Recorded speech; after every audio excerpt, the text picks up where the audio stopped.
Yo, Lee's flanking. Lee's flanking. Good. Careful, Careful. Careful. Yeah, no. Go. Oh shit. Come back. We can kill. Kill it. Gang. Echo. Can we get to them? We're coming. Just keep going. Go. I got Maple. Kill. There you go. Okay. There you go. Kill. Force. Good job. All right, welcome back, everyone. Now we're joined by Sneaky from Cloud9 after yet another win for your team. Congratulations. Now, there's something that happened in this game that actually doesn't happen in a lot of Cloud9 games. Balls died a lot. He's usually a very quiet person. What does he sound like when he's losing his lane? He was pretty much saying, I'm dead. I'm dead again. And then we were kind of comforting him, saying stuff like, it's all right, we're doing well. It's all right, it doesn't really matter if you die. Because he actually had no kills or assists, so it didn't actually matter. Because he just kept going lower and lower in gold. So, yeah, what is the plan that goes through your team discussion when you are having to adapt to one lane that's losing really hard? That actually happens somewhat often anyways. Like, me and Lemon may die and give up first blood, and then other lanes just dominate. Like, we just try and do better across the whole map when one lane is failing. Okay, so let's talk about your and Lemon's lane. You're very famous now for this Ashe and Zyra combo because of all the utility that it brings. But Velocity also ran a very utility-heavy duo lane in Varus and Nami. What is it like going into another matchup in the duo lane that has so much?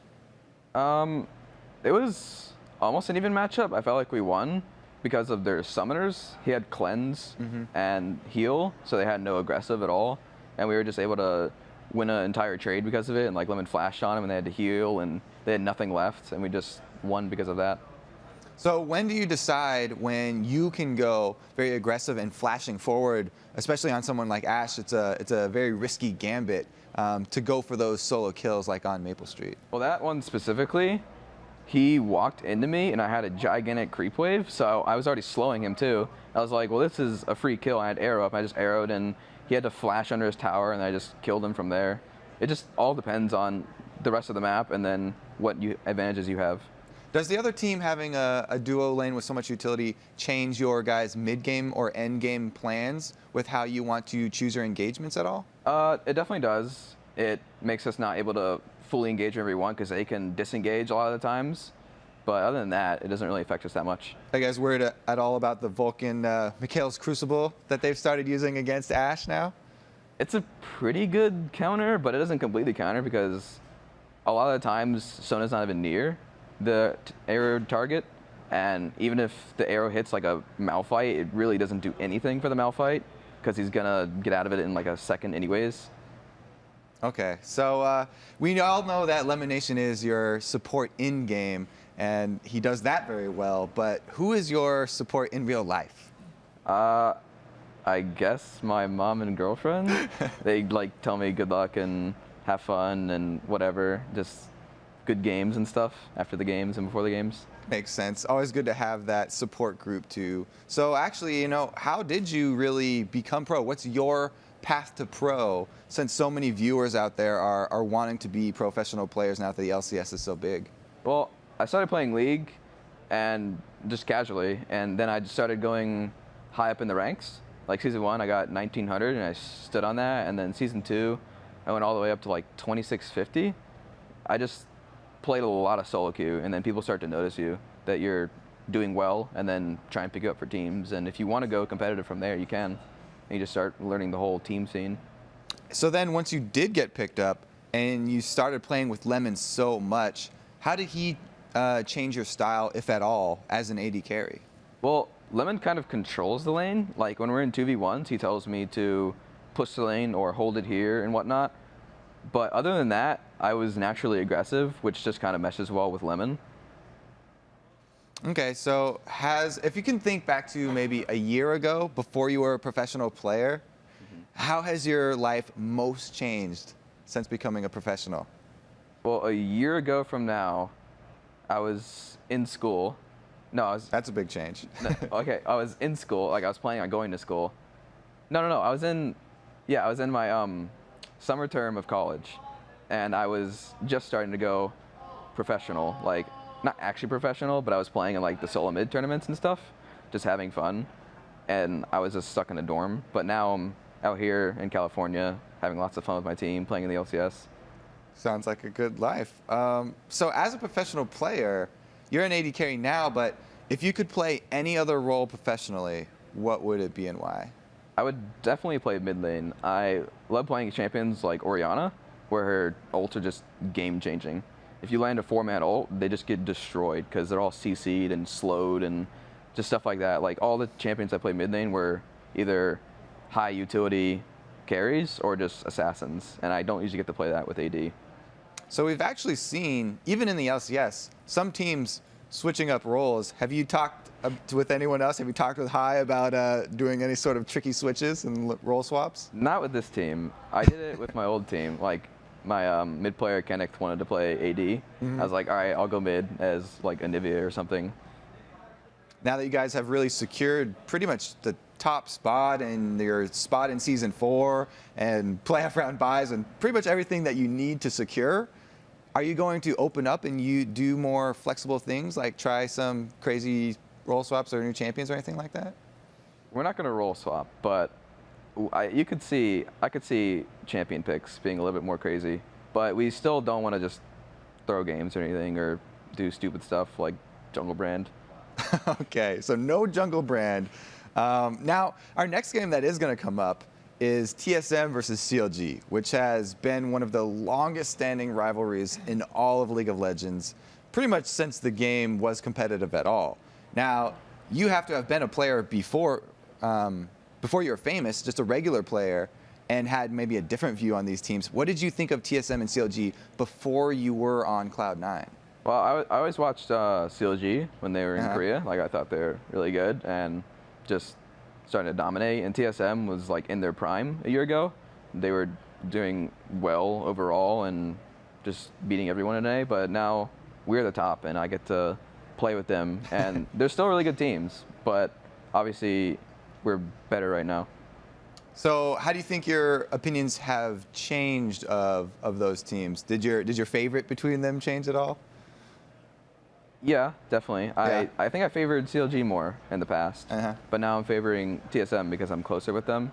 But I kind of knew their personalities through watching all their vlogs and just videos about them. Like, that's what the videos do, that you get to know them as people. Definitely nice to know them more in person than online. All right, well, thank you, Sneaky, for all of the info that you've been able to drop on us. We do have that CLG versus TSM game coming up. But first, we're going to be sending it back to the desk. Jat and Freak are ready. Thanks very much, Kobe. Now, guys, we asked you to send us your questions, and as always, you've delivered. So we want to answer those questions that you had about the North American LCS. So here's what your inquiring minds want to know.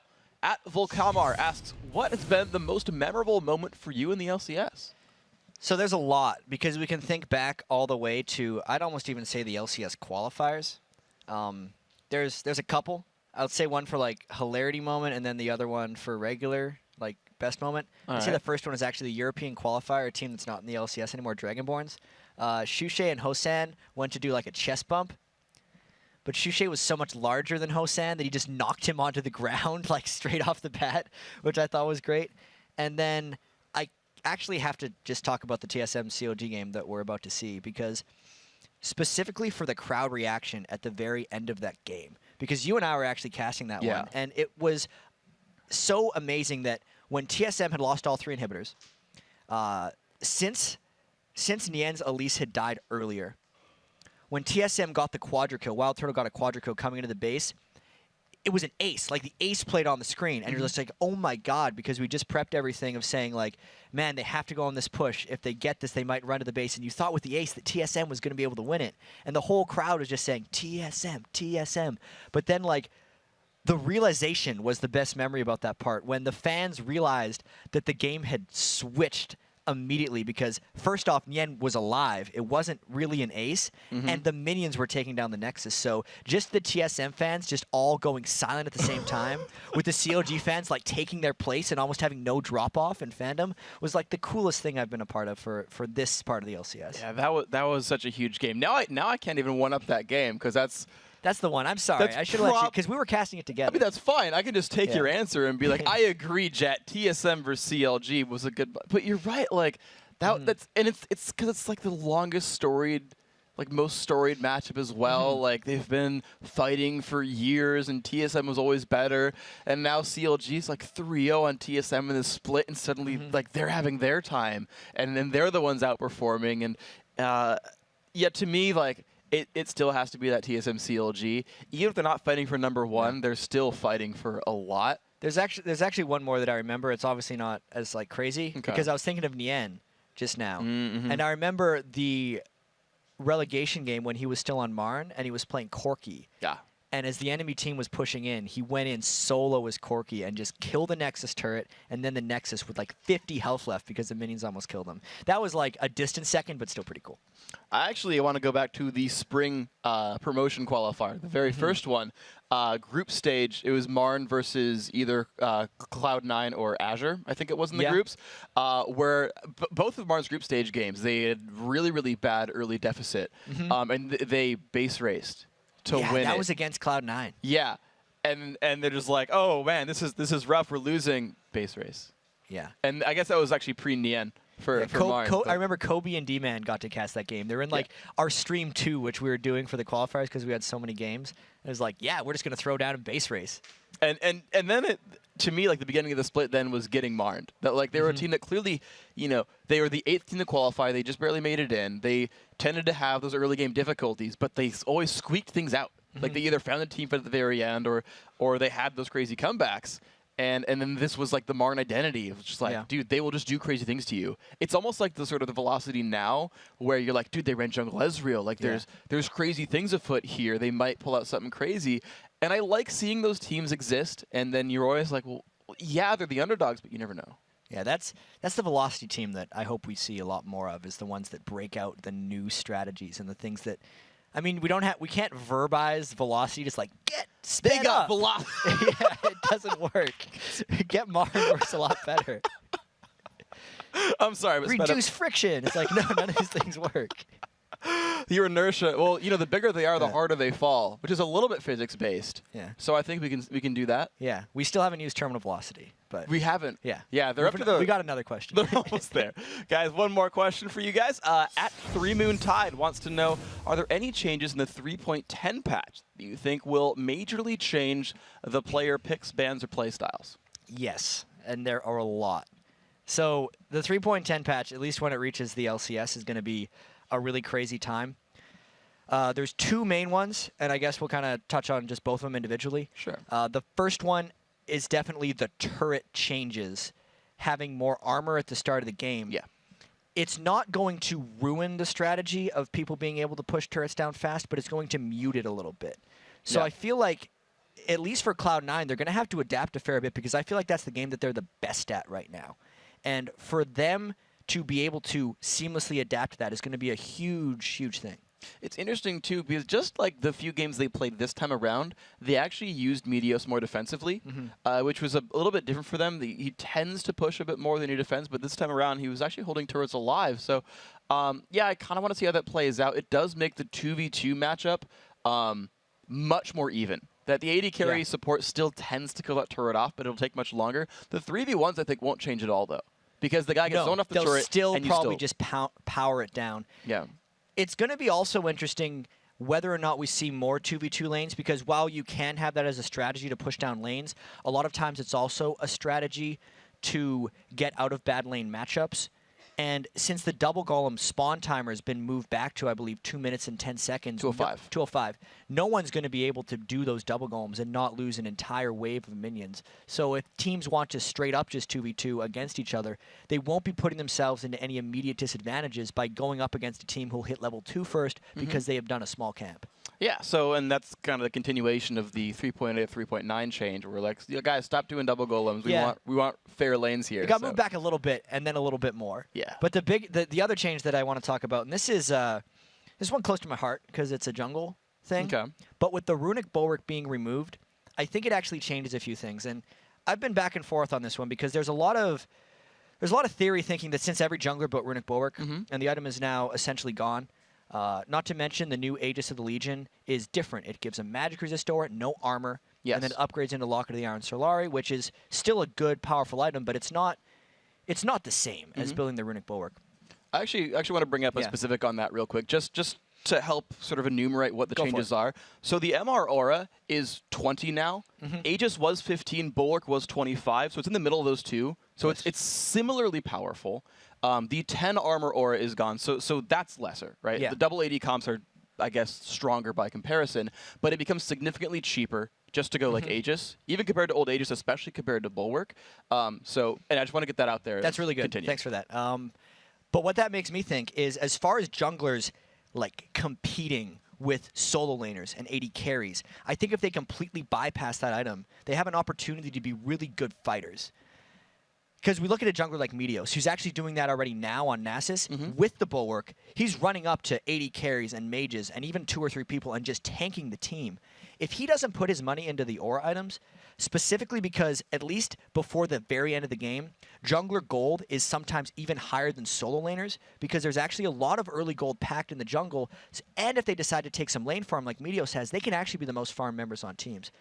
And with the buff to Spirit Visage that's happening, even the Spectre's Cowl being added to the game as a great magic resist item, if Meteos really wants to, he could go that Golem Spirit, Randwinds, or Spirit Visage and just be an absolute monster of farm. And I really want to see a jungler do that because even though it seems like junglers would be nerfed since they're not building Bulwark anymore, individually they can be much stronger because they're not helping anyone else. That's true, and that'll be fun to see how much more carry junglers we get. It's a comment I actually see online a fair bit about, junglers are like the second support. They're always building auras. They never get to carry themselves and whatnot. And it always seemed to me like teams weren't willing to give the farm to their junglers. Yes. Whereas compared to the Vulcan game where Smithy out-farmed Psycho Sid, or again, we talk about Meteos, how he's more than other competitive junglers actually taking farm. Like, there's no reason they shouldn't be able to carry. So you're right. I like the individualization available there. Yeah, I am generally a jungler who goes on the side of farming. As much as I am a team player and I like building the auras, it's like, all right, guys, let's share this farm a little bit. Yeah, so there we go. Maybe some jungler carry going to come up now. Guys, these next 3 questions were the most popular queries you had for us today on Twitter. So let's put them up here. First up, do the changes to Master Yi make him a viable champion for LCS? That's a very good question. Yeah. The changes to Master Yi are very, very large. Essentially, APE is kind of gone. So we won't be seeing the Scarra APA anymore. I think AD-ish Yi can actually work in a lot of situations now, even in the lane.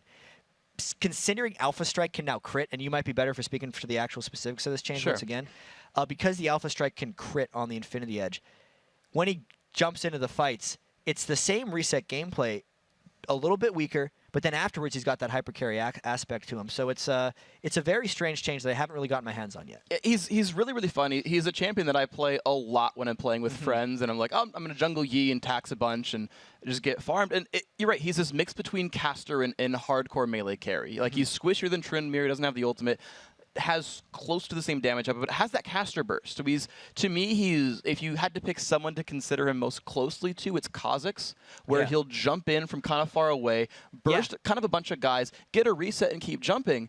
And, with Meditate or having a slightly defensive support, maybe you run a Kayle mid or maybe you run a Janna or a Lulu or something, he doesn't necessarily die that fast. And you can clean people up. I mean, we saw, right, how long were people saying you can't run a melee carry in high-level competitive play? We're never going to see Tryndamere. We're never going to see Master Yi. And then, right, Scar ran the AP version and said, well, actually, with resets, you can do this stuff. We've seen Tryndamere be successful. Boy's had some great Tryndamere games. Absolutely. Teams are actually getting good at coordinating around playing melee carries. And I think Master Yi got a bit stronger for competitive play with the kit changes because you can play half carry, half assassin. And I think it's totally possible for a team to play around it.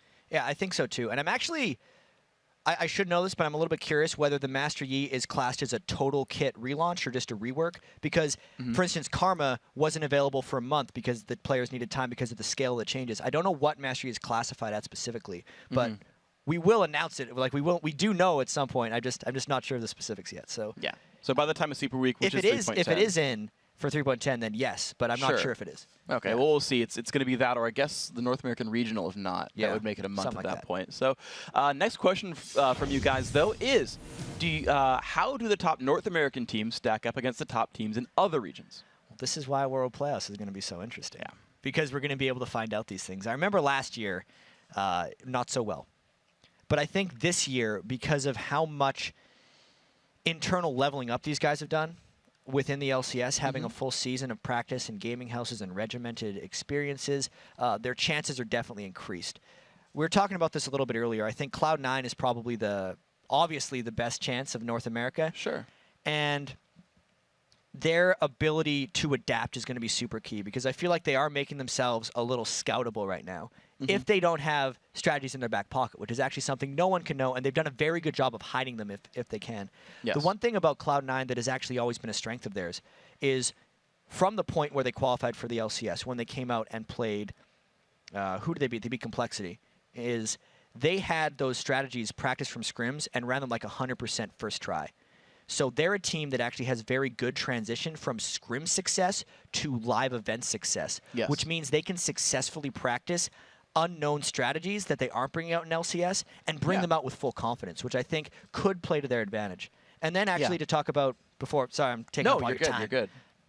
Before we get too far into it, we can't forget last year how Europe actually had the 3rd and 4th place teams at Worlds at the end of it. Gambit Gaming was a hair away from beating Taipei Assassins, who were the eventually world champions in the semifinals. And then we can't forget about CLG EU, who is now Evil Geniuses, were there as well. So I think the LCS regions stand a very strong chance, but I would not peg them as the favorites. You're right, and it's good, too, because I think the teams are getting better at realizing where the strong teams lie. I remember there was an online poll, actually, about the Season 2 World Championships, and the fan vote, at least from North American players, had TPA like second to Saigon Jokers, his lowest vote. Yeah, they were like 10th or 11th of the 12 teams that were there, completely underestimated coming in.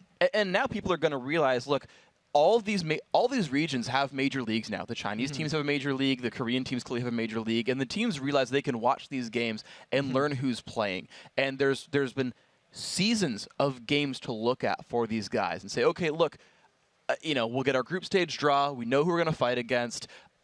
All right, we'll actually prepare for these teams and know your picks and bans. And again, to your Cloud9 point about hiding their stuff, if they really do have 2 or 3 other types of strategies, then, they don't get to get researched. And I wonder how similar that is in the other regions. Because right now that these guys have locked it up, right now that C9's in good shape, what do they reveal? What do they hide? What do they do? Whereas the other regions, I feel like, are so tightly fought and competitive, I feel like other teams almost don't have that luxury. Yes, that's exactly the point I was going to be making, because we look at the European LCS, their standings are so close. I think it's 12-8 is first place, and 8-12 is last place in the league. So those guys don't have the luck. Even the OGN League in Korea, all of those teams are completely fighting it out because their qualification process is circuit points based on the OGN Champions Finals, and then the 3rd place team has to play in a qualifier bracket as well. And with the readily available videos that all of the players have admitted to watching and studying off of, they will make themselves scoutable. So if Cloud9 uses that advantage properly, it is a unique one. All right, so let's see if the Western regions can pull it out here and avenge their unfortunate situations at Season 2. Finally, the third one we want to bring up here is if you could create an all-star team now, how would it be different from the team you saw in Shanghai?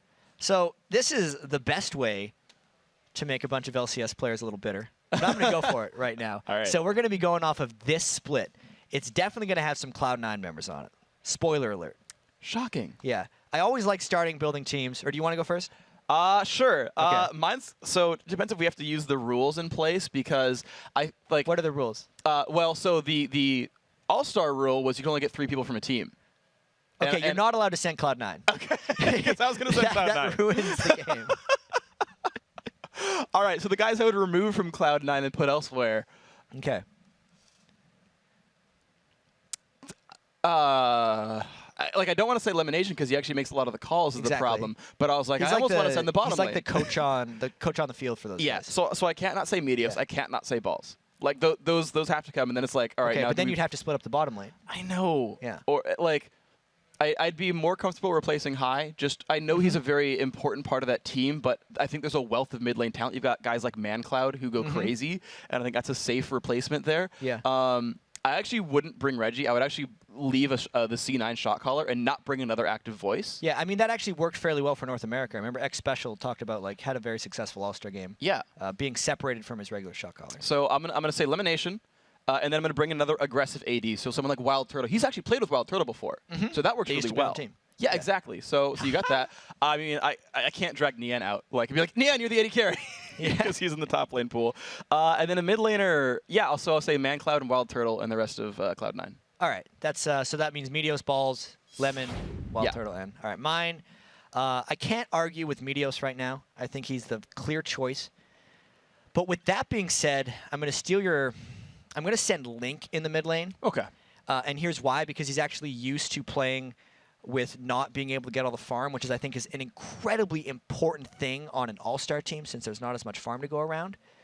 And then in the bottom lane, I'm actually going to go for Double Lift and X Special just because of how well that worked out last time. I think that was the strength of the North American team.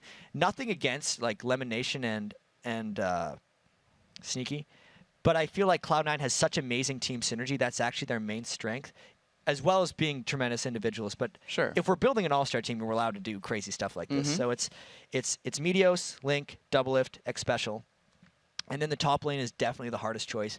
I think I would just go for Balls because he seems like the type of person that you can put on an island and still let him work well. Yeah. Which I think is ideal for an all-star team who may have that communication thing where they just want to be able to put a guy up somewhere and forget about him. He went 0-5 and then went like 6-6-7. Yeah. So, yeah, I think he's proved his point that he can kind of go by himself and go around. So, all right. All-star team. Now, if they fight each other, it's going to be hard to do. But if our teams fight each other, we'll First know off, who we makes call the it better call. Meteos. Yeah, so we both have Meteos and Balls, and then we'll see how the rest goes. All right, guys, those were awesome questions. Remember, please keep hitting us up on Twitter.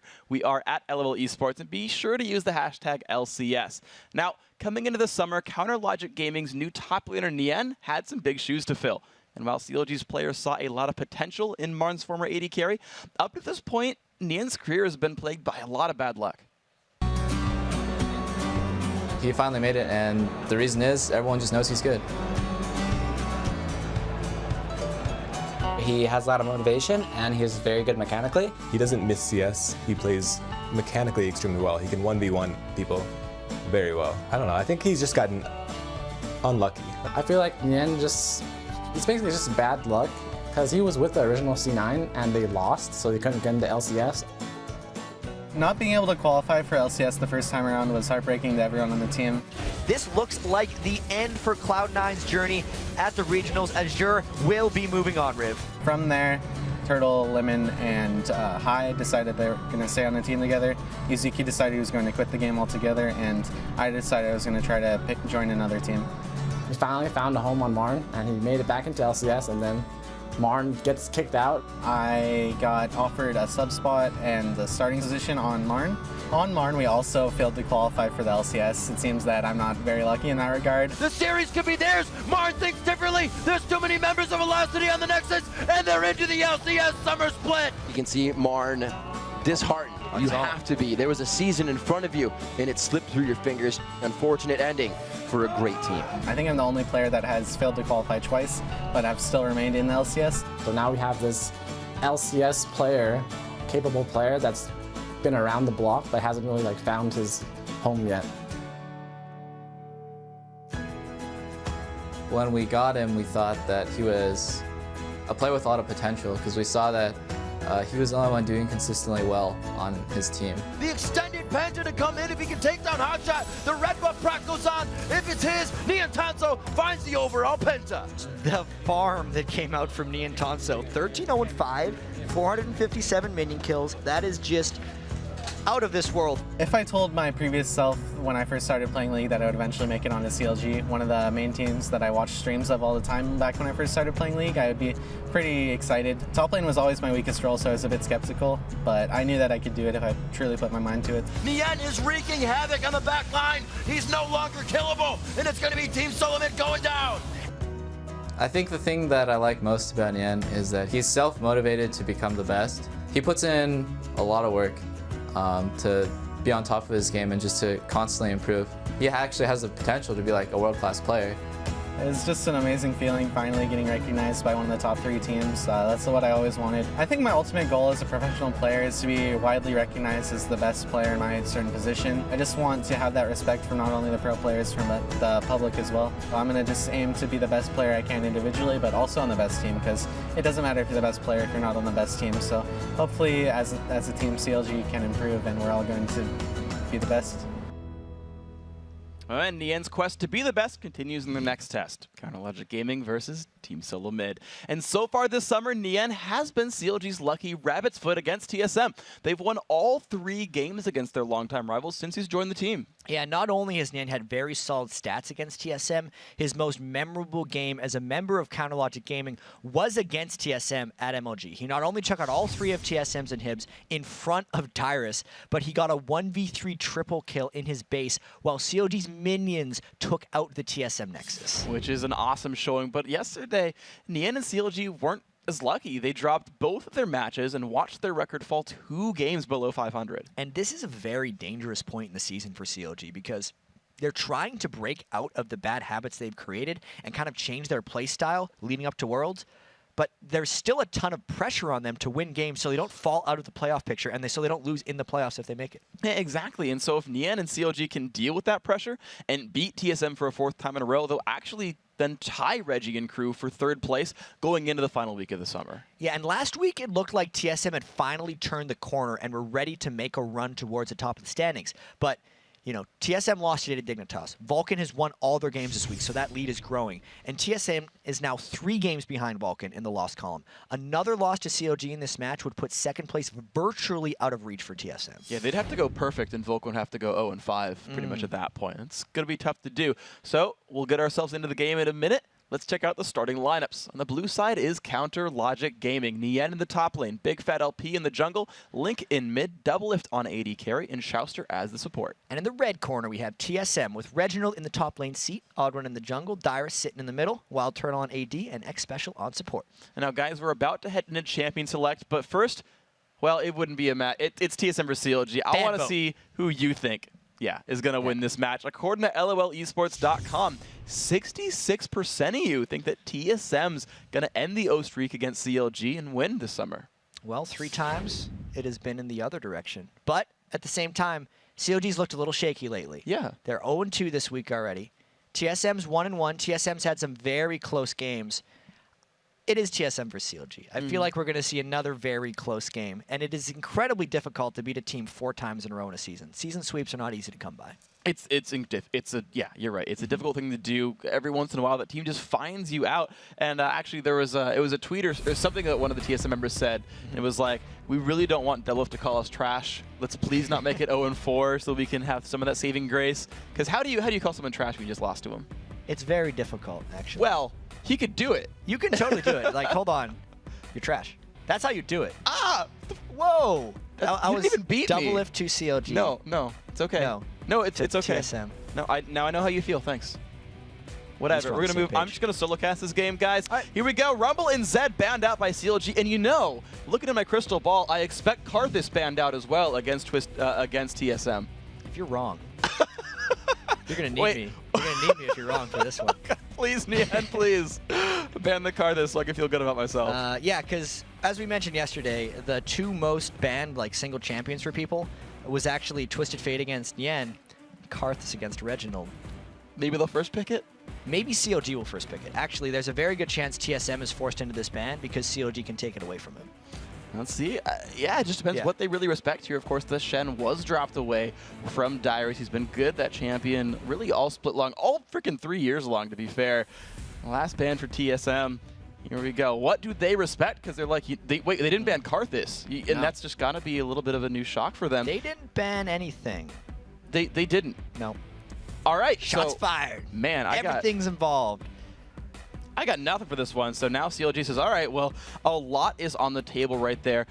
Nien does not get to be Peter Parker. Elise is still removed. The Link, Twisted Fate. I mean, those are the 2 you always, I feel like, want to ban against CLG, and they leave the rest. So it's really funny because everyone on CLG, since Monte Cristo has became their coach, has those printed out pick ban sheets that, I have never seen them, but You can kind of see him. Let's not zoom in. It's very secret. Yes.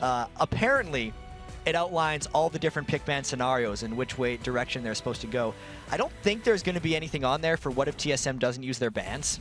So it at least throws a bit of a curveball at CLG. And it now gives Reginald the opportunity to pick Karthus. Man, I did 0 good things with that Karthus pick. It's like, man, what if they ban it? What if they first pick it? Thresh. What if they second pick it? Oh, that's mind games. Like, Link's not going to play that anymore, and they'll sandbag it here. So, the Jace, Dyrus did very well on Jace before. I'd love a Jace Karthus here by TSM, actually. Double walls. Yeah, it's true, actually. It's just the speed wall and the slow wall. And you use them together, and you effectively control where all the fights are happening. I feel like we're going to go the entire champs like talking about Karthus, and it won't go through. I'm down with that. Actually, at the beginning of the show, I was like, guys, I'm going to predict that Karthus keeps getting shown in champs, like when I was with Kobe up here. You know, you prayed for short delays. I said, oh, we're going to see Karthus. We're just terrible at everything now. So, yeah, so the Zac and Jace, the hard engage. We've seen Zac a lot in champ select this week. It's gone pretty well for teams overall. Yeah, here's a bit of a theory about why Karthus may or may not be picked. Okay. Because we need to talk about Karthus this entire time. The last time TSM and CLG played each other, even though Reginald had been playing a lot of Twisted Fate, and it's actually banned fairly frequently against him, CLG did not ban Twisted Fate because they wanted Reginald to play it. And Reginald did play it, and CLG was able to win. So there could be a similar mind game going on here between CLG and TSM, where CLG has very obviously left a high priority champion for TSM, and TSM's thinking that CLG has something waiting for them, which is why they're not taking Karthus until CLG shows their whole hand. Remember, TSM does have last pick. They do, in fact. They can wait around and make sure they get lane matchups they want. So CLG having to show in more of their picks right here. Their jungler for Big Fat LP, the Malphite for Nien as well. So that guy's back in here. A lot of good initiation power. Yeah. CLG very good at starting fights so far in this lineup. And it's the darkness initiation that CLG likes so much, specifically against TSM, because they've been very vocal about talking about how they try to abuse Reginald's TSM's reliance on Reginald's shot calling with Nocturne. So they wait for Reginald to go in. Since very often Reginald goes in way ahead of the rest of his team, that's when Big Fat LP uses Darkness. That's when we then usually see Nien going in on Malphite and starting the fight, because it creates chaos and it makes it very difficult for TSM to follow Reginald in if they can't see where they're going. And you know what's funny about this too is that thinking of, because we just saw the Ashe, Cop's Ashe, I think, flash the Malphite ultimate in a prior game earlier from Curse. With Darkness, not only does your vision, not only do you not get teammate vision, but your vision range goes down. I feel like that almost puts it within the limits of human reflexes, where he will ult you from outside of your sight range, and it's actually physically impossible to flash him. I don't know. Yeah. But I couldn't do it. We know the pro player reflexes are much higher.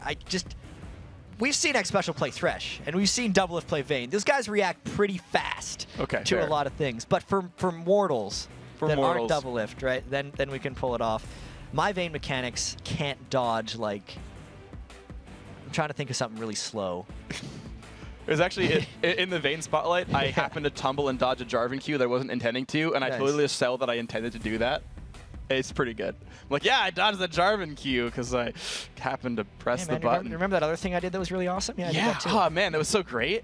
But so Wild Turtle, though, not a mere human, also a cat. He's going to be hoping for those cat-like reflexes on Graves, see if he can dodge away from Nien in this lineup. Of course, the Sona added in there, and there is Link's Ahri along with the Doublelift Ezreal. Yeah, I really like this CLG composition because this composition just screams CLG playstyle.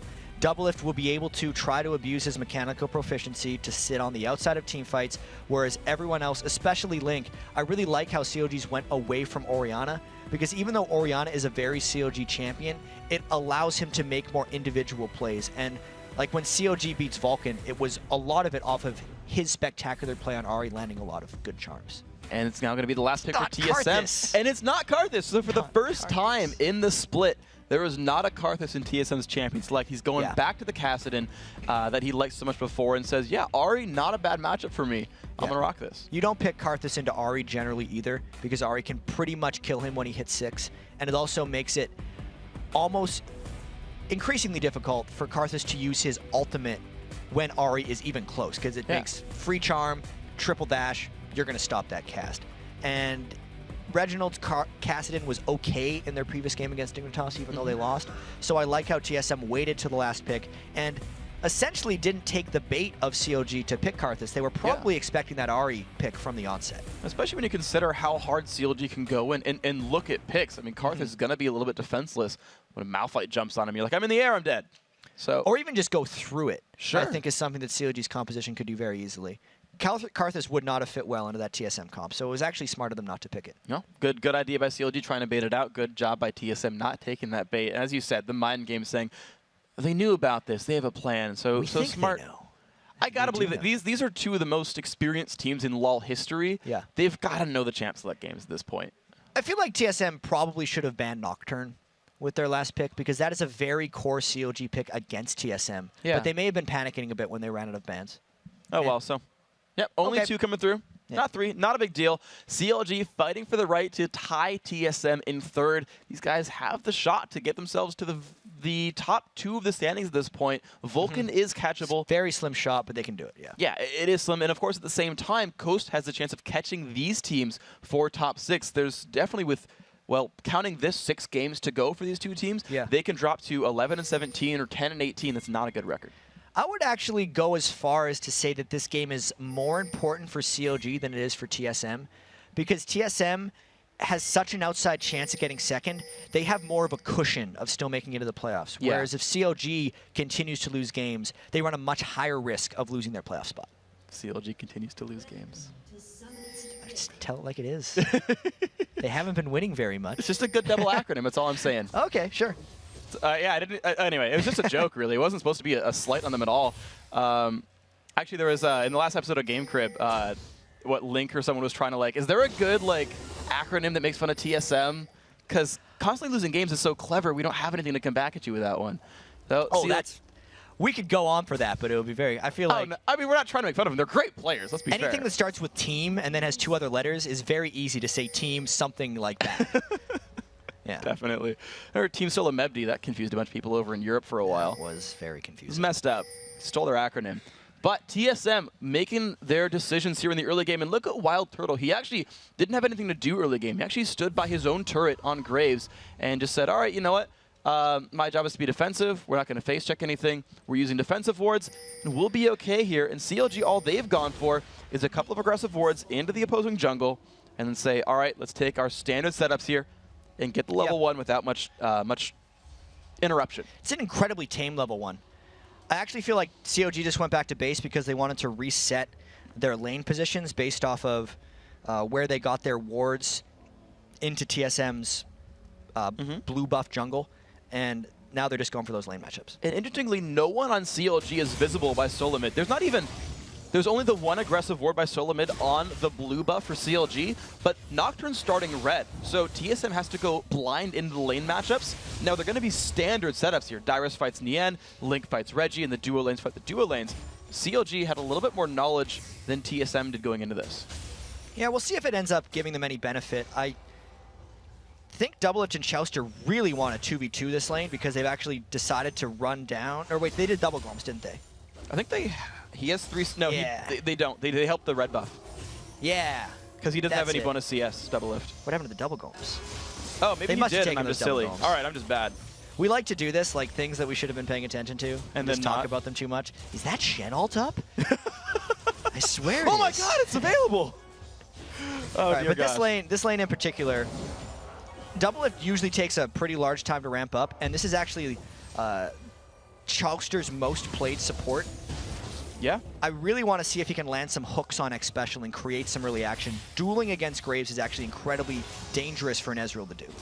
It definitely is. So CLG, though, making an early push on this lane. They had level 2 first, but that's been equalized by that TSM lineup. Both junglers have grabbed their own buffs, and in 2v1 lanes, normally they pick to defend a lane or push one down. But with 2v2s, both junglers have gone for farming. Big Pet's trying to farm the enemy jungle. Ooh. Oh no, he's actually getting around behind Dyrus. Yeah, and this is a pretty dangerous spot for Dyrus to be in. Jace is typically very difficult to gank early because of his knockback and the fact that his flash is up, plus he can give himself move speed.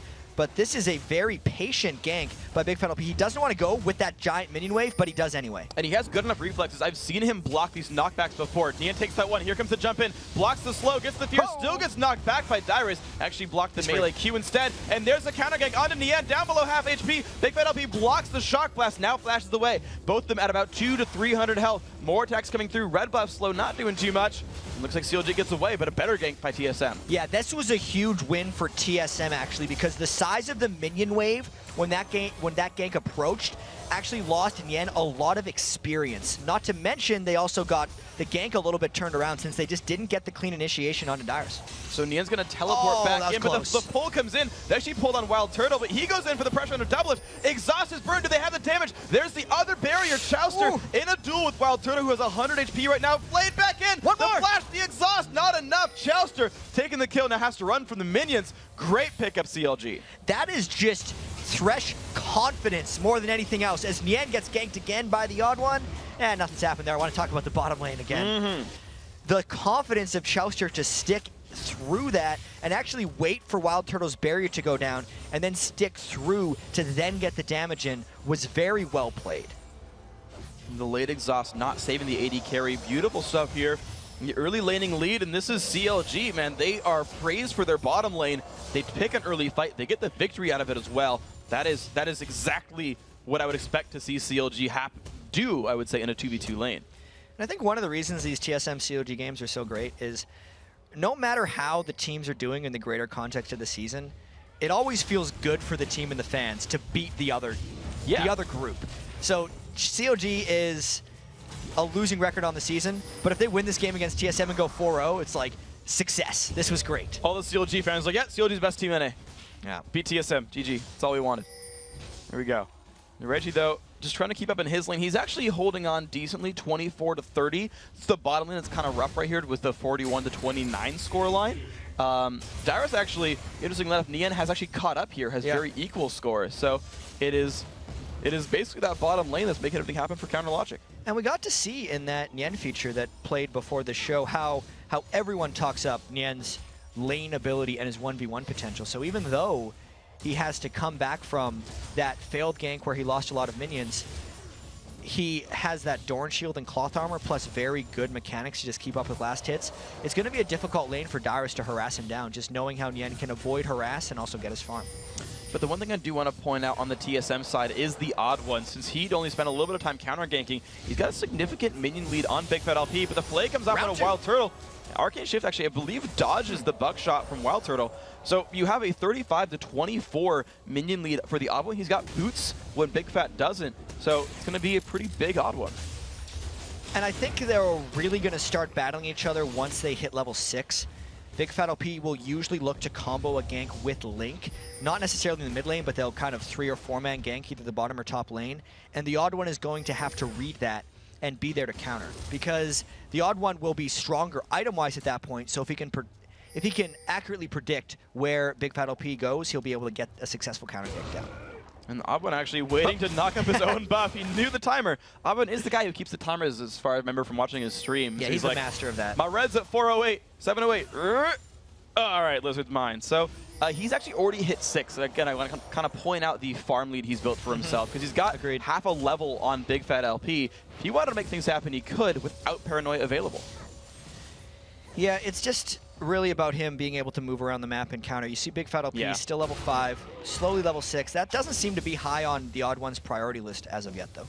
So getting huge, then getting himself the items. There are 2 AP champions from Counter Logic Gaming, not kind of the Ezra Ultimate, or at least magic damage champions. Runic Bulwark would have quite an effect in this game of keeping his backline alive, helping to stack with that nice Sona aura from Xpecial. Reggie just last hitting in his lane, 45-57. Link is starting to build a lead for himself and grabbing this uncontested blue buff. And so is as a question, is CLG the team trying to make moves now that the Paranoia is up, now that Link has blue? Are they the ones forcing ganks around? It's what they should be doing, but it's not necessarily the way CLG plays. What happens frequently for these guys is they kind of wait to react to what the other team is doing, whereas when they pick compositions like this, they're forcing themselves into preemptive action, which is exactly what they should be looking to do now. Strangely enough, the junglers are in opposite lanes, and Big Fat LP is walking on top of a ward. So this actually gives TSM freedom if they find any type of approach on CLG. But with the position of that wave, it's actually much more unlikely. And of course, you even saw that Xpecial had pinked that brush as well to keep any vision from spotting the Odd One, who is slinking around in the shadows, going up into the fog, joining his team near the Dragon, but now it's TSM who are standing on a ward. And they would have seen that go down. Actually, remember that ward getting a kill off of a site ward earlier. So they're like, you know what? Yeah, that gank didn't work. CLG kind of thought about this one. And Odd One goes back to the farm game. Yeah, I think that was a smart move for him not to go down and gank there. The junglers are still trying to find their place. But Link, he's good at Ari. Being able to force that stuff out from Reginald is very important, and it actually gives him will give him a bit of a lead over Reginald here. That was such a read, actually. I think he like saw the Reggie jump in slow going, and he basically preempted that push in. That was really nice by Lynx. Just incredible reactions, forcing Reggie out, burning the flash away. Ward comes down, a very good ward that might just be far enough away to see Big Fat LP come up as well from ultimate range. So I feel like Dyrus could be safe up there. Yeah, Dyrus is just going to have a happy fun time here with Nien. This is actually a pretty good pick against a Jace. Knowing Jace, all physical damage unless he's using his E knockback for magic damage, but Jaces don't do that anymore. Jaces will max the Q because he wants to be able to come in around Dragonfight time and just use that poke to his advantage. At this point, the Dyrus and Nien lane is mostly just about farming. And right now, though, Dyrus has built a small farm lead out of it, 71 to 64. Dyrus getting the lane push to his own turret now.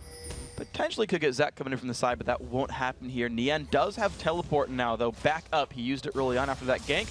Has ulti, has TP. So now CLG has that global presence available. Big Fat Smite back up here. He's level 6. Link's almost got his ulti.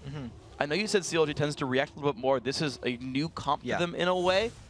It's something they've ran before. It's just like sometimes they're successful with it and sometimes they forget to make the plays happen. And this is maybe one of those games where they just haven't had the opportunities. COD's very ready to accept when they're winning lanes. Because if they actually are winning lanes and they don't let the other team react to them, they will win the game. And right now with that 500 gold lead, COG is content just waiting for TSM to try to make a move. So they haven't gotten much. They got 4 people bottom though. And the ward actually, didn't quite see where that ward was, which side of the wall it was on. Big Fat LP though sitting on top of his friendly pink ward there, so he is safe. That's actually on the other side of the cliff. So he wouldn't have spot Ari come down. There's a ward coming down across the wall from Xpecial, trying to make sure he knows what's going on here. The rest of CLG looking for a pull. Good dodge by Wild Turtle, but they've got turret pressure here. CLG putting damage on that structure. Yeah, TSM might be making a move towards Dragon Control here just to kind of make something happen, but it's such a tense game here, and I can't wait for the team fights to start happening in this game because both of these guys are extremely mobile, so the team fights will be very exciting to watch. If we look at what CLG's trying to do in the team fights, it's the Darkness plus Nien and Link just going in, and then Double if Chouster just game of their own. There's not a mid line that exists for CLG. It's a dive team and then Double Lift and Chouster just get to be that singular entity. But when you look at TSM, they have high poke potential just because they have Jace. And then you get Reginald plus Wild Turtle's like Assassination and Burst potential. I just remember the last game of TSM against Dignitas where they had some amazing disengages, and they have the same potential to do that here as well. The fights are going to be so back and forth. It's going to be fun. It's going to be mechanical. It's going to be dodging. It's going to be skill shots. Mechanically complex. Mechanical doesn't sound good on its own, but like requiring of mechanics. Complex is probably the right one for it. We're going to see some turtle mechanics. We might. Or Jace mechanics, because he's got a very high-tech hammer. Yes, that's more likely. Jace is a mechanic almost on his own. An inventor of sorts. We're going to go forward here. Is he? One. You should know the lore. How did he get his hammer gun? He made it. He's like brilliant and like made it himself. Okay. He's a smart dude. Real smart dude. Wild Turtle also hates Victor. I hate that guy. That's your favorite. I love Victor, which means I hate Jace. Oh, okay. Sorry, that guy confused me. You had the wrong pronoun for me. Double Lift, though, happily hates Noxians, by the way. Okay. Well, Ezreal does. All right. So he's with you. No, wait, he's on it. Okay. Moving forward. Double Lift, though, just keeping. We'll get there. We're slowly realizing the lore. The lore we're looking for in this one. Double Lift, though, happy to just knock down these minions and keep that sort of constant 17 minion kill lead that they had early on from the first blood picked up. Early Sightstone, really for both supports here. The wave clear, though, from TSM is keeping CLG from, I guess, really capitalizing on any kind of an early gold lead. They're not growing a lead against TSM, not from this bottom lane. And Reggie, though, getting forced back, had to burn just his Rift Walk, whereas Link used Ignite and his ulti, so a bit of a cooldown lead. But notice the turret pressure. Link winning this lane on turret damage, and I feel like CLG can slowly get ahead that way. Link is an extremely consistent player, and that was actually a defensive Nocturne ultimate, I think. So, yeah. Yeah, it was. Link's a consistent player, and this is the lane that CLG is winning more than all the others. Uh-oh, he's been silenced, though, which means the knockup's going to land. Link does not have ulti or flash. Goodbye, Link. Reggie picks up the kill, gets a blue buff for it. Big Fat LP has no ulti for himself, but Nien shows up. Who do they have the damage? Reggie waits in the wings. Does not quite land the slow, though. Dyrus getting dropped lower and lower. Nien, will he ult anyone? Flashes the wall. Here's the team. Looks in for Dyrus, gets the kill. That's a pretty cute move right there. Big Fat LP getting an assist on that one. There were a couple great plays near the very end of that fight where Reginald silenced Nien right when Nien would want to ult, but then Nien still got a good ult in because he waited for post-flash to hop back over the wall. Still, pretty good move for TSM, being able to get a 2-for-1, and most importantly, slowing down Link's Ahri a little bit. And Nien ulted that in the Fog of War. There was no ward in that brush, so unless Dyrus was shooting him, he wouldn't have seen him. Out. Damage onto Xpecial, though, down about 400 or 500 HP. A little bit painful right there, but the counterattack keeps him safe. Xpecial has the mana bar to regen his life. But the pink ward comes out. It's going to give now CLG control over that brush. It's fun watching these guys in the 2v2 because they're such good supports. Like, the ward control itself is always fun to watch, too. So much contesting of that bottom lane. I almost feel like the better the supports go, the more they can guess where each other's pink wards are. It's actually really strange watching Lemon Nation because he buys fewer pink wards than anyone else, yet still gets his wards down because he knows where the other team's going to throw their pinks. It's really impressive. Like, all I know to do is, like, I look at his inventory and count, and then, okay, he disappeared and has one less. It's somewhere in the river, and the better supports know exactly where they went because they'll count how long they were gone and, like, mind game that whole thing. Not something I can do. Yeah, that's too good. Can you just be worse at the game so I can be comparatively better? I like seeing where to go, but really, Reginald knows where to go right now because it's Dragon. He got 2 kills on that last fight, and there is no one better on TSM to get a bunch of farm than Reginald because if he's powerfully able to go where he wants to go, it just works out so much more better for TSM. Yep. Works more better for TSM. Dragon goes down, picked up by the odd one, thanks to the pink ward partially. And you got to look at Reggie already with the Archangel staff completed before 16 minutes. The double Doran's ring and the flask there as well. So he's powering up despite a 30 minion kill deficit to his lane opponent. The kills are what mattered for him. He's getting nice and big. CLG, though, making their own sort of move right here. You went for Dragon. All right, we're going to go top turret. But CLG's out of minions. They don't get to get much out of this. And remember, Link did take down the mid turret just off of his constant pressure against Reginald. So sure, TSM took the Dragon, which was great, but there's not really an answer for the turret pressure and map control that CLG could potentially take from that mid lane advantage. Let's see if they can do this right here, because Link is waiting around to try to snipe Dyrus. So is Reggie, though. This could be a very interesting bait gank. I think both mid laners know that they've followed each other up here. The junglers are mid. And since it's on top of a turret, I don't think CLG's going to go, but Reggie's hoping that Link forgot about him. Yeah, I feel like that's the obvious tells when the junglers are farming their mid lanes. They're like, yeah, you're holding for the roam. I love it when my mid laner goes to roam, by the way, because I get to farm in mid lane and like not feel bad about it. But that is the absolute tell that actually let them know where they were going. I mean, look at the minion kills for these junglers, right? They're 2-on-2 lanes, so there's not these crazy lane situations. Both junglers hitting about 100 minion kills.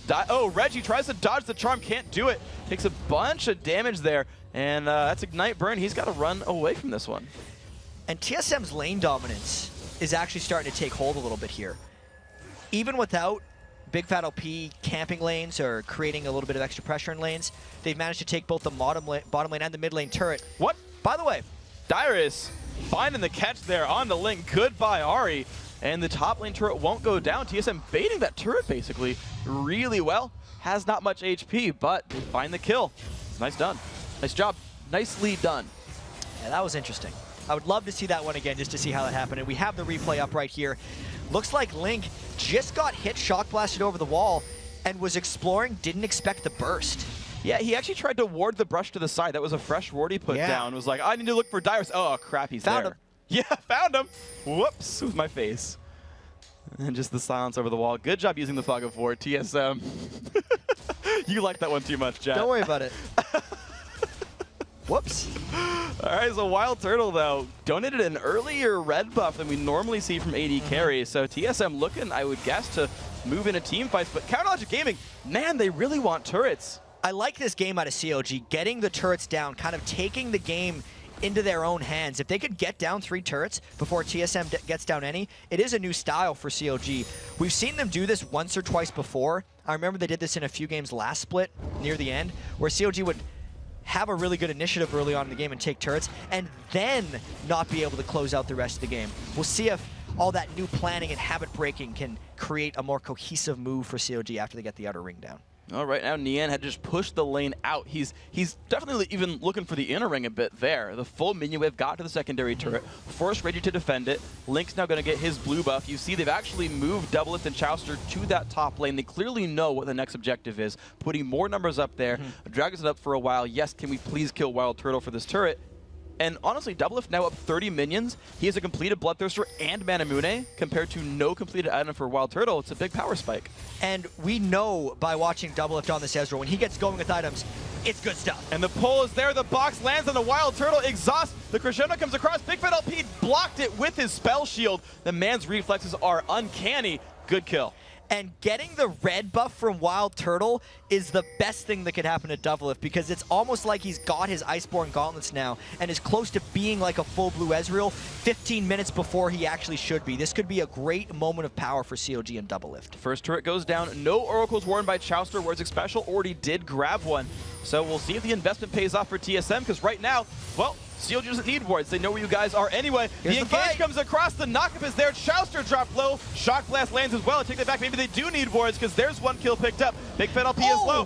Nian catches 3 in the ultimate. 1 kill brought back. Dyrus low. They find another. Nice shot. Oh, the Q lands. And Oddwood is now Bloblets. Does CLG have the damage? They're a little bit low on HP. The flash in by Nian makes it happen. Doublelift on a killing spree, but Nian dropped dangerously low. One more shot. Wild Turtle picks that one up. Turret low. Interesting team fight. I still say that's a great series of events for CLG, even if it's just a 3-for-2.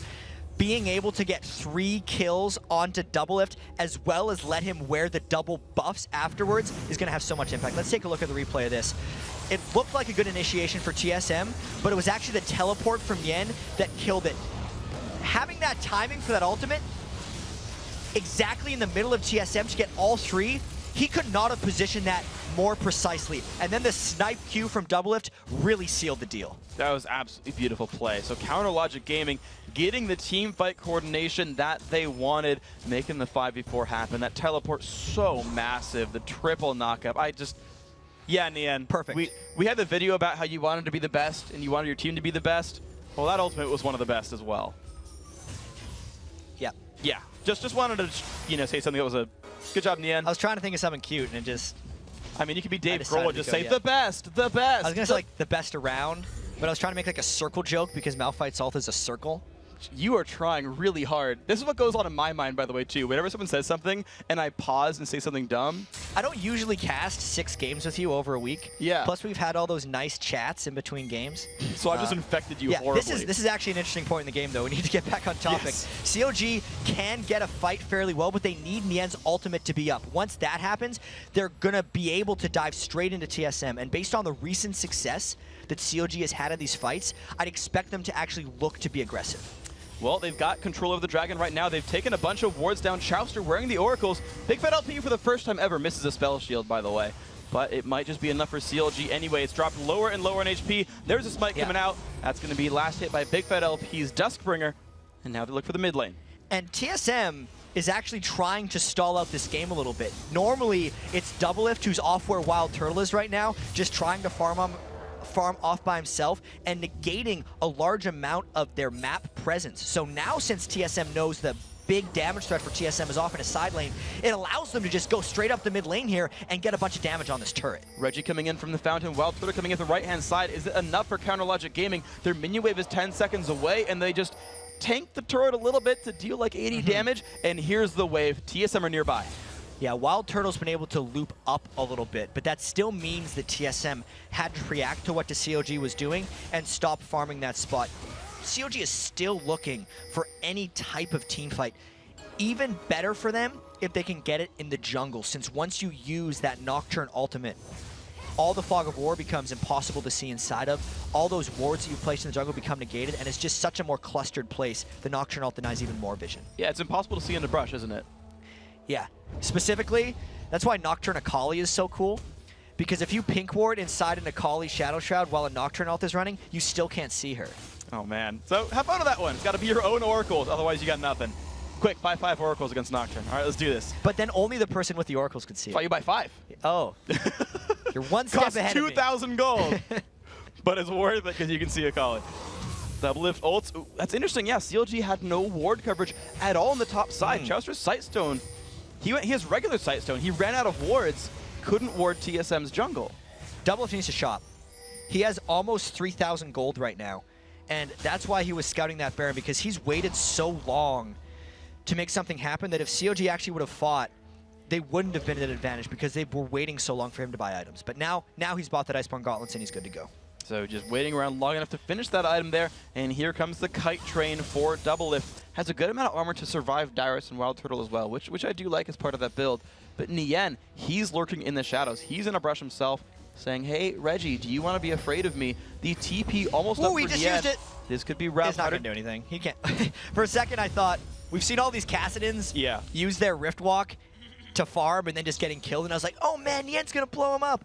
Wait, he's a full tank Malphite. Sunfire Cape, 40 DPS. He's going to walk out at him and slow him down. Yes. And then the Rift Walks anyway. At least for CLG, Nien's teleport is up, and the last big fight was actually in that exact spot in the top lane because Nien teleported in. I think CLG's really looking to force something here and maybe get yet another teleport fight. They would have seen a special. He's running away with the ward down. Shaustra spots stuff out, says, hey, I'm going to clear out your wards. Gets poked at by Dyrus, but should be all right. And there is CLG looking for their next place to push. They actually haven't found a 4th turret in a while, but they have the damage now. Yeah, and Odd One, if he goes in, Caston's going to follow, and this should be the fight. They're going to need to teleport. There's wards around for Counterlogic Gaming. Nocturnal comes across. Is it enough for these guys? They still haven't quite dived in. They go in on Odd One. Nien has teleported. He's there. There he goes. He finds only Dyrus, but that might just be enough. Odd One forced to jump away. Wild Turtle barriers some of the damage and is still running. Here comes Link. Finds the damage. Wild Turtle, he's going to go down. Nien jumps in under Dyrus. Special ults the back line, the double line of CLG, but more kills come in. Dyrus finds another. Dyrus runs away and gets out.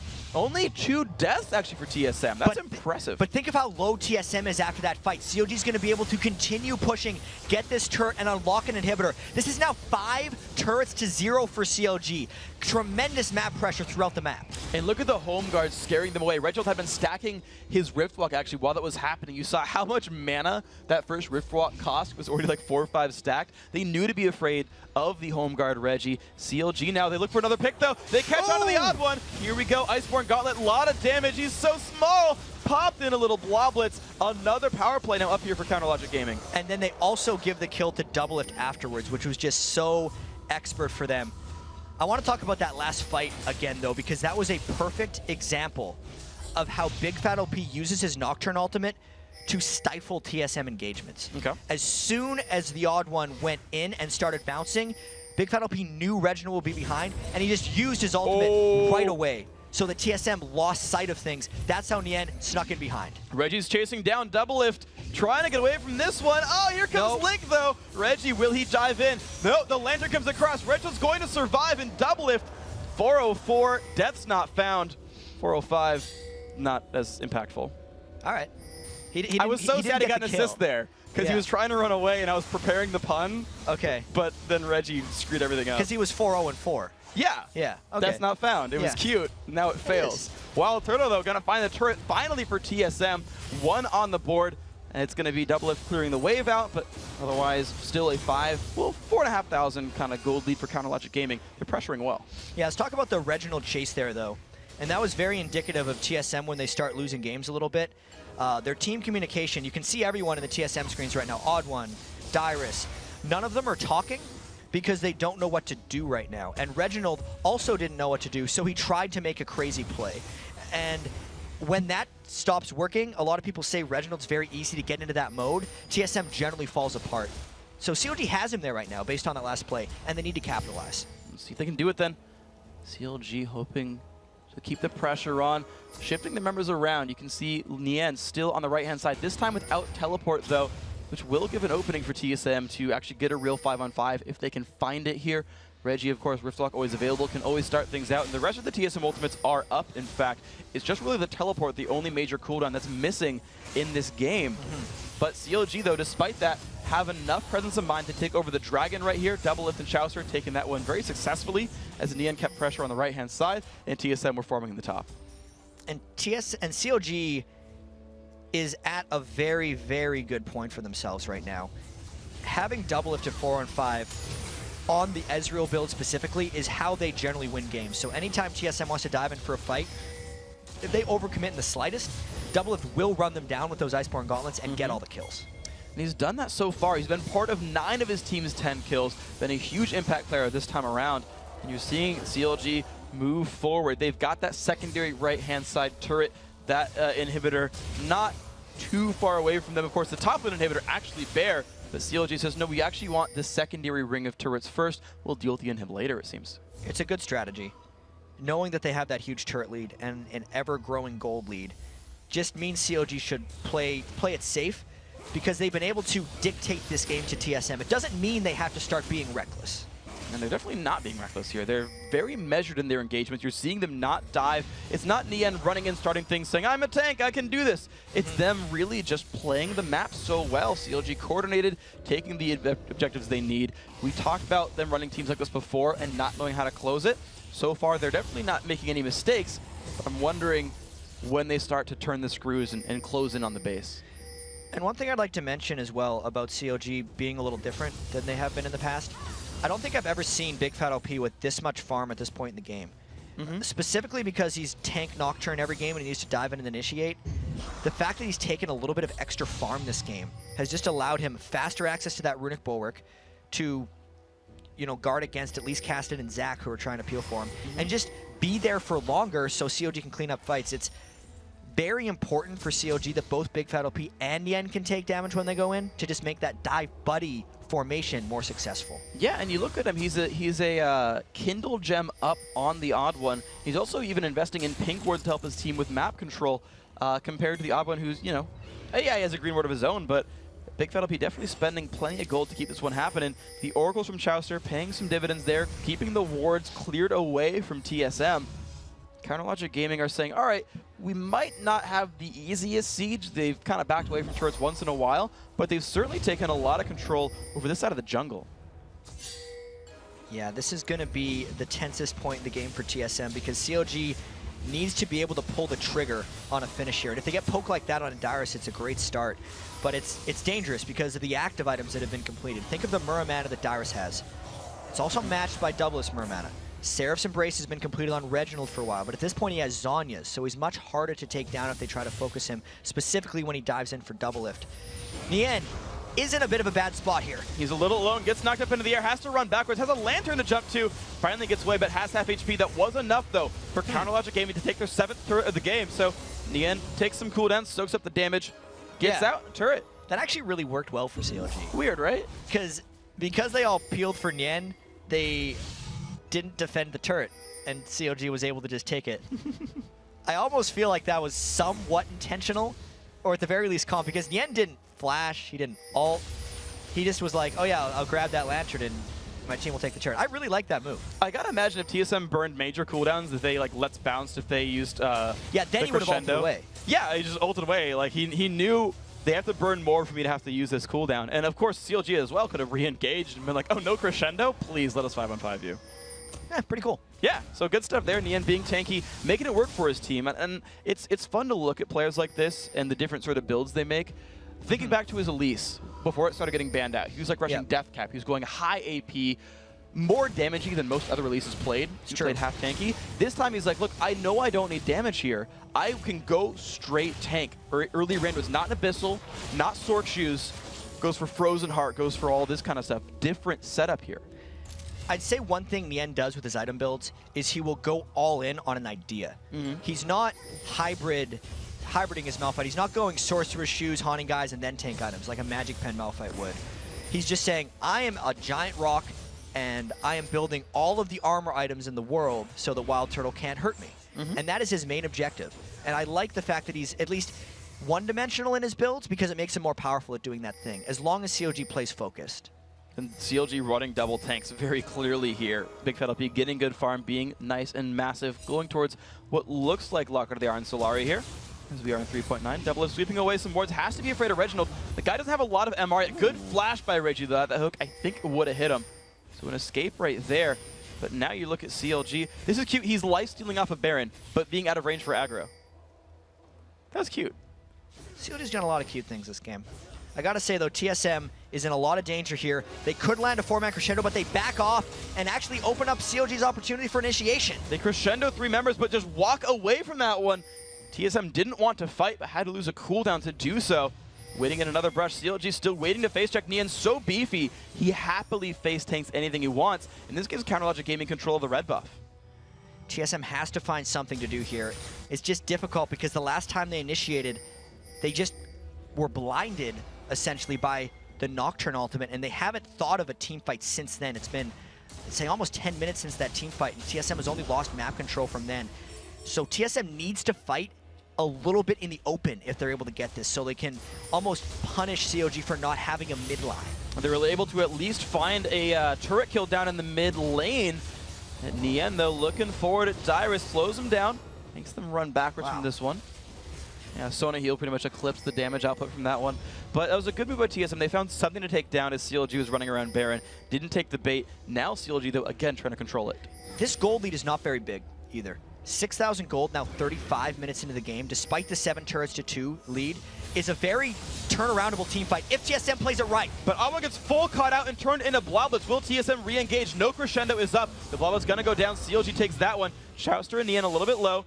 Reggie's still looking for the poke. Bottom lane has a big minion wave pushing into the base. And TSM was already somewhat forced into a decision to go back to defend that minion wave, and now they're down another member. This is a very smiteable Baron for CLG because they have killed the odd one. Essentially, if TSM doesn't want to give up the Baron, they have to fight now.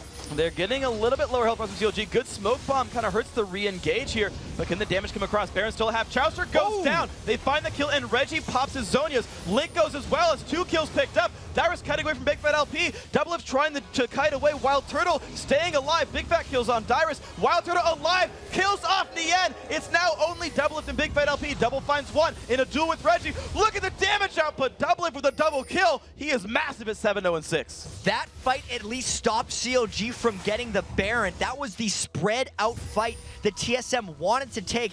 They didn't lose inhibitors. They were able to make up for the death of the odd one early on, and they survived in this game. That's a great fight for TSM. Oh, he knows. I don't know if he knows, because he was just getting away from the wolf camp. No.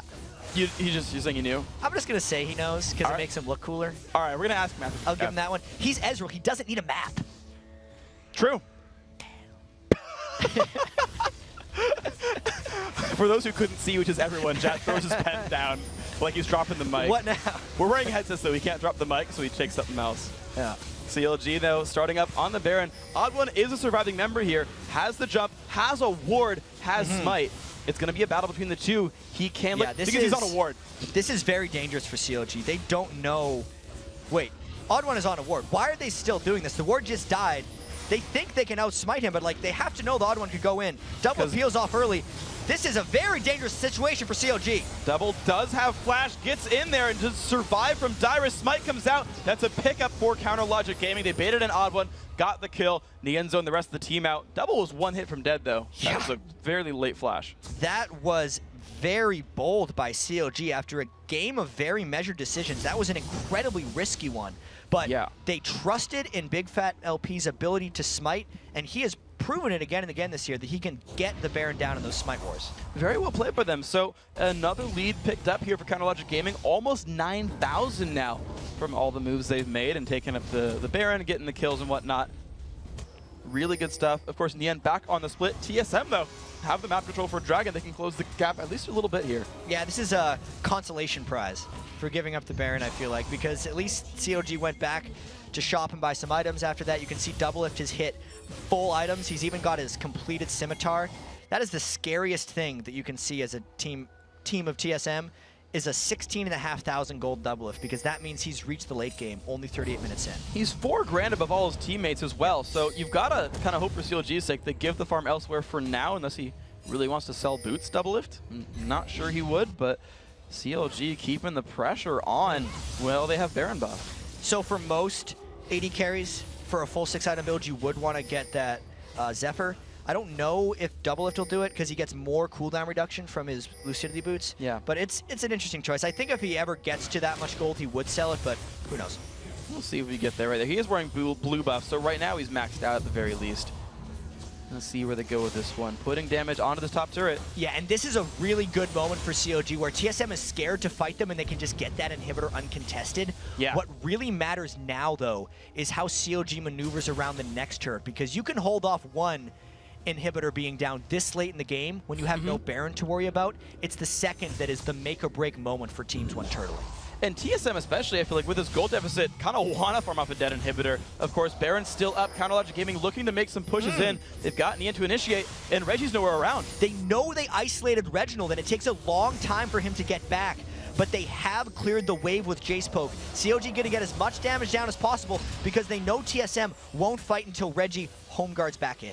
Well, he is there, thankfully, for the TSM squad, but Counterlogic Gaming going for the push on the turret. Look at that, losing a good amount of health every single attack. Nian walks up and tanks the turret shots, allowing doublelift to backdoor from safety. Poke coming out from Dairo, some decent damage there.